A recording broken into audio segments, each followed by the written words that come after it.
Hey, everybody. We're going to do have another look here in the series of homework. We just started a homework series. And it's kind of an undefined thing, but we're working through it. This is a game I just played with, it was actually like, let's say 14Q, which is pretty low. But we saw some stuff that I thought would be excellent. They were good for him, and I think it might be good. So we're aiming 10Q, somewhere around there. Okay, let's have a look. This was an even game he and I played.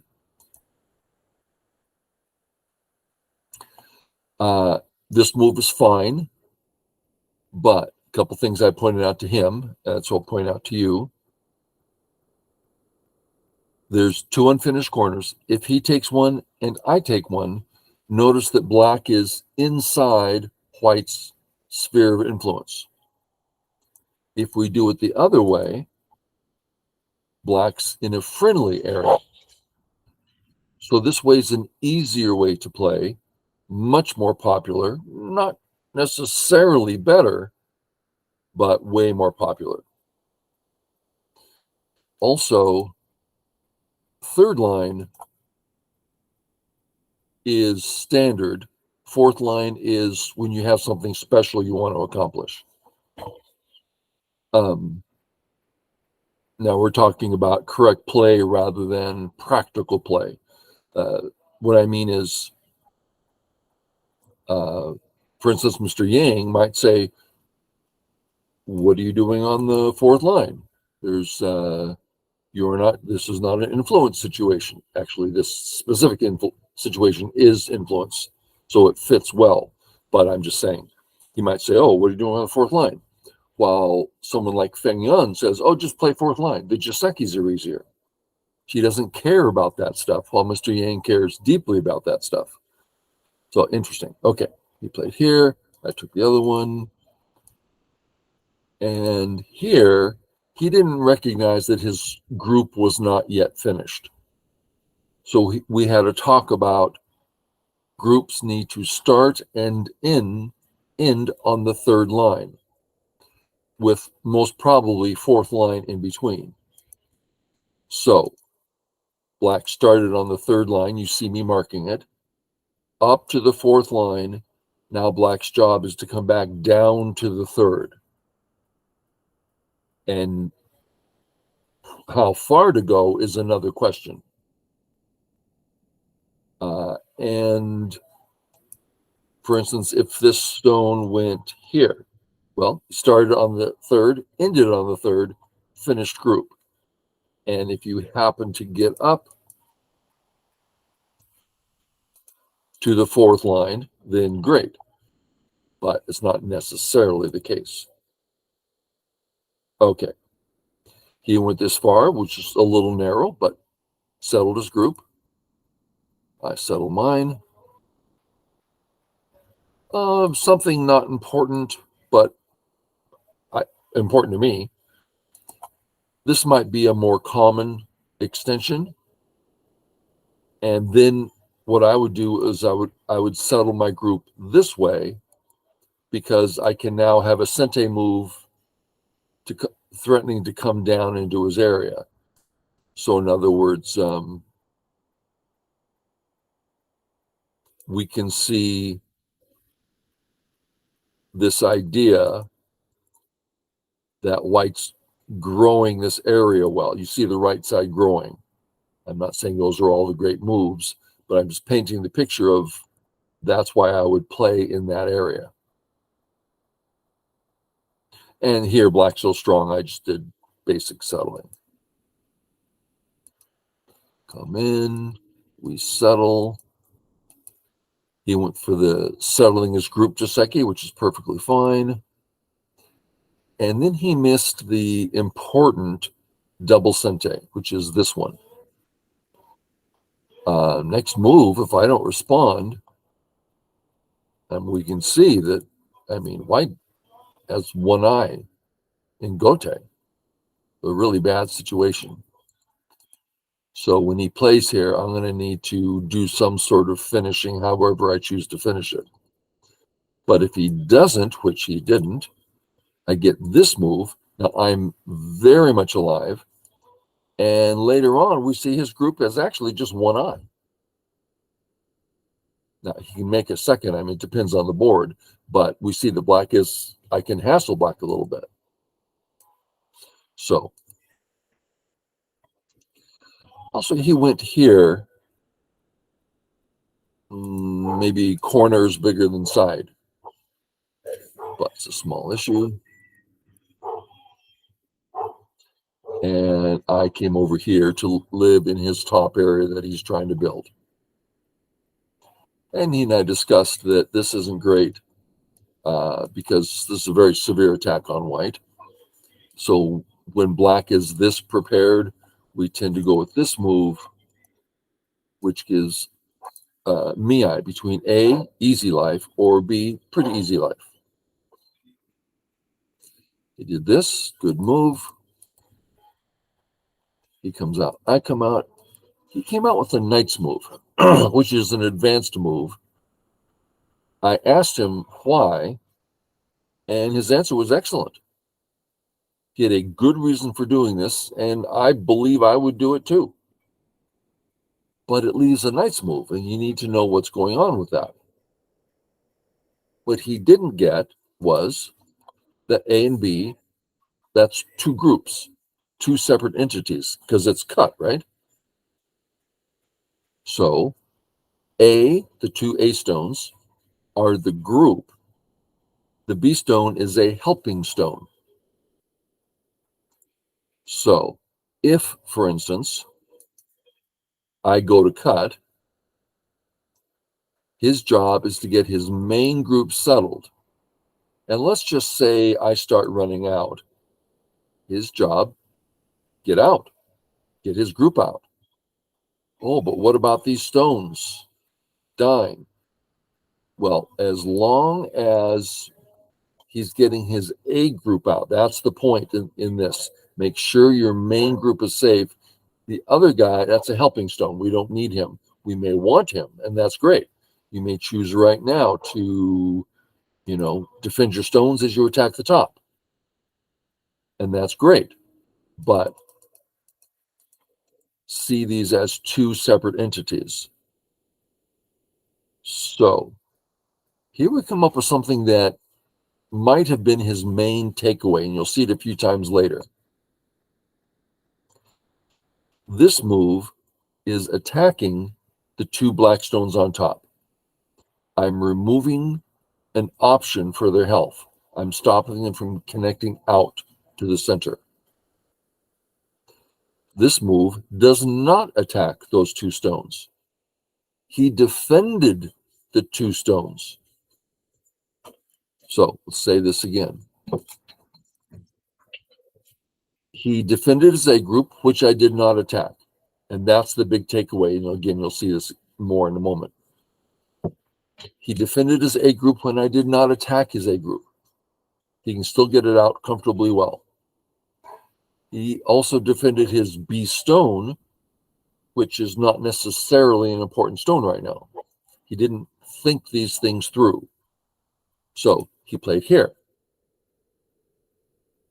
which is a waste. Instead, let's look at another option. Let's look at this option.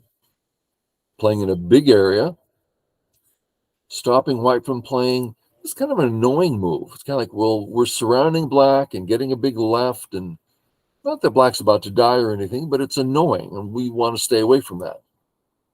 So black playing here, very big, really threatening white. And let's assume white comes out, then black's getting a nice big left side. Again, not that black would play this right now or this exact move, but we're just painting pictures. Okay. He plays here. At this point, I felt, I want to go get a big move and punish him for his slow move. So I'm thinking, I don't know, maybe I'll start this attack or something. And then I realized my entire white group on top doesn't have two eyes and is really, I can't even escape here. So I really had to control myself. Okay, get out, get your group out. Okay. And he played here.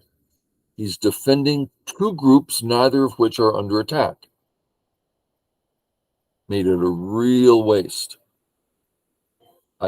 He's also creating a wall. I take away his benefit from the wall as I get my own benefit.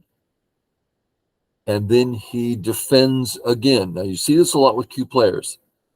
They defend when they're not attacked. Okay. This does threaten an eye of mine. So I just take the points in the area, getting life, and he protects again, defending when he's not attacked.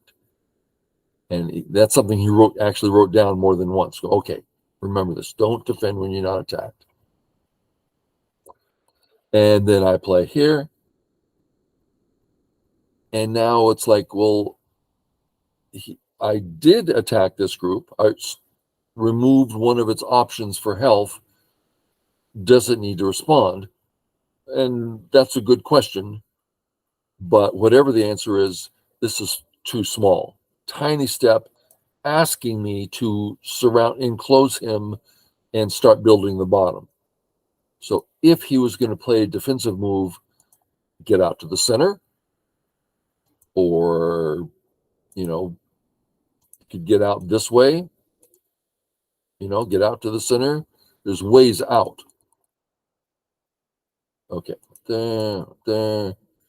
And then he thought, at this point, and this is something that Q players all have a problem with. What do I do? Where do I go?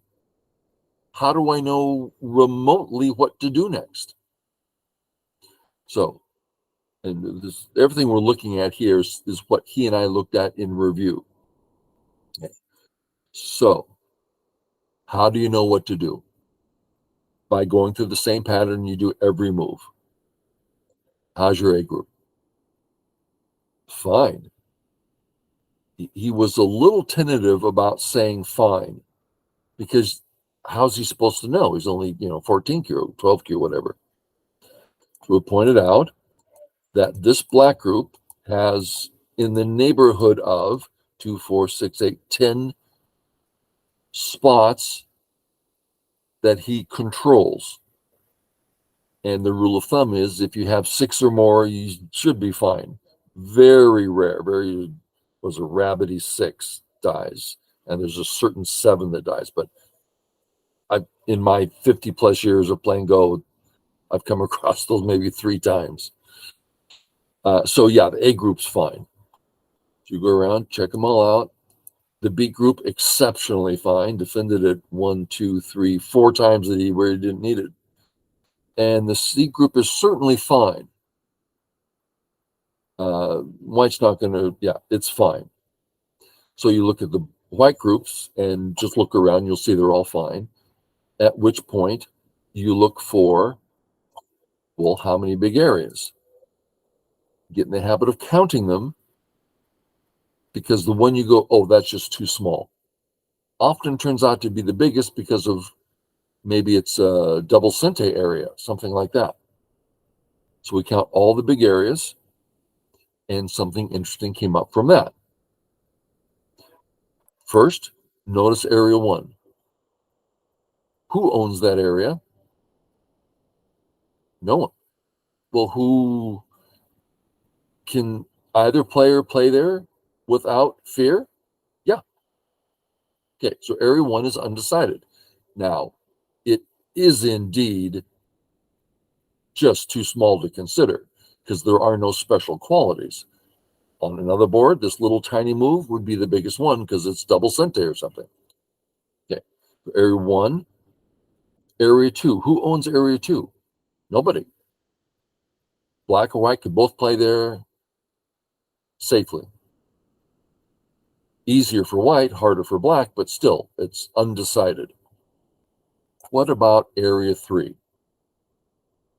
Okay, this is where we want to get some definition. That's white's. Oh, is it white cash? No, it is not white's territory. It is white's area defined by black can't plop in and he's simply fine. Now let's make it so that is the case just for the sake of definition here. Can black come in there and be just fine? I think so. Where would it be? Well, let's put white a little further away just for the sake of, okay, how about there? So black can live at A, live at B. It's like, yeah, and come right in. Was not white's area. So we're defining someone owns the area. That's not the right way of saying it. Controls the area. Not that it's cash, but it is their area. So you see them, I'm having trouble with the definition. So here, area 3, that's white's. Not his cash, but his area of control. So there's only 2 big areas. What about area 3? Let me get a 3 there, just a second. Area 3. Well, black can come in from the top, from the left, somewhat from the right. Pretty hard to take center. So we're not ready to say it's on our mind, but we're not about to play in area 3 when there's area 2 to play in. So that's how you decide where to go next. We're not defending because we don't have weak groups. We're not attacking because he doesn't have weak groups. And there's only really 1 big area. With 3 on our mind, but area 2 is the only, so we're playing in area 2. How far can we go and be safe? And this seems pretty safe. Notice if white tries to do something, we'll go real simple here. See, there's room on the side. So there's room here. So it seems to be safe. And let's say you wanted to go here. This is where I want to go, but I'm not, it's just not quite safe.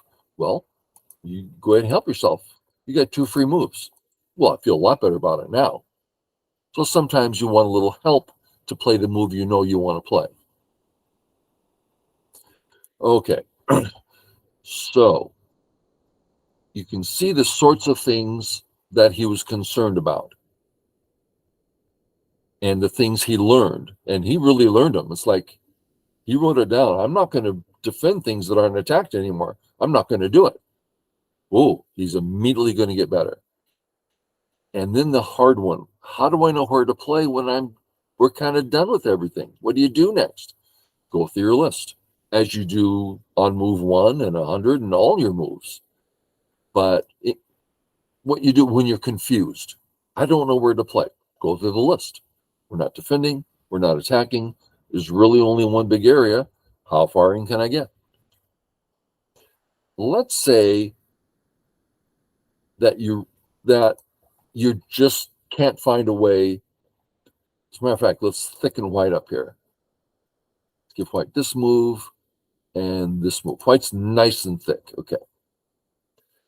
You know, I'm not very comfortable with this anymore. I could get in danger here. But the left is not white's yet. I want to come in. And a tiny little move, really, I'm afraid it's just not big enough. I want to come in. How do I come in? Well, if you can't find a move that's good, I kind of like this one actually, but let's say you just can't find a move. Well, that's when you play a free move. 2 moves in a row.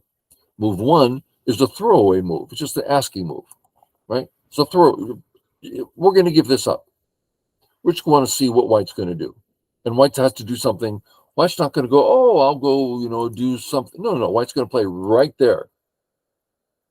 We'll just make something up. We'll have white play here. And then you reassess. Can I kind of play here? I don't think so. Let's play another free move. Well, white's going to play here. Great. That's 2 moves I'm going to throw away. Anything I can do here that feels comfortable? This feels way more comfortable than it did a minute ago. If white comes in, we're back where, oh, we're getting some shape here. This is starting to work out. So you kind of play free moves until you find a path. But that's a whole nother deal that is hard. Okay. Hopefully you got to see some things from his perspective, things he's learning. All for your benefit.